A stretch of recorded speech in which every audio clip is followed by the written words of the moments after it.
Наби саллаллаху алейхи ва салламдын сахабалары, урматтуу мусулман бир туугандар, ушунчалык амалдарга бекем болушкан. Аларда, сахабаларда, урматтуу мусулман бир туугандар, салих амалдарга болгон умтулуу ушунчалык жогору болгон.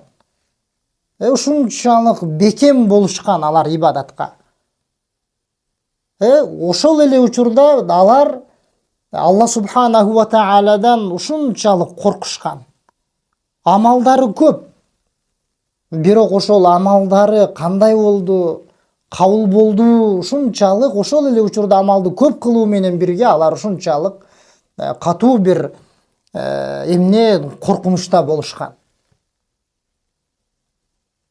Биз сыяктуу болгон эмес алар, урматтуу мусулман бир туугандар. Бизде алымдар айткандай амал дагы жок. Анан бизде жанакы сахабаларда болгон коркунуч дагы жок. Амалыбыз дагы жок, салих амалдарга умтулуу дагы жок. Ошол эле учурда эмне коркуу дагы жок да. Бирок сахабаларда андай болгон эмес айтканыбыздай. Сахабаларда амалга ушунчалык умтулуу бекем болгон.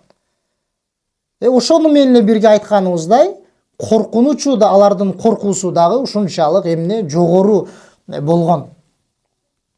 Ошон үчүн алар бул үммөттүн эң абзел адамдары болушту. Бейиштин сүйүнүч кабарын бул дүйнөдө туруп алышты. Биздин абалыбыз чындыгында, урматтуу мусулман бир туугандар, айтканыбыздай, не бир амал жок, же болбосо амалдарыбыз алсыз. Жана биздеги коркуу, Аллахтан болгон коркуу, амалдарга болгон коркуу, Аллахтын алдында эртең жооп бере турган акыбалдан коркуу алсыз.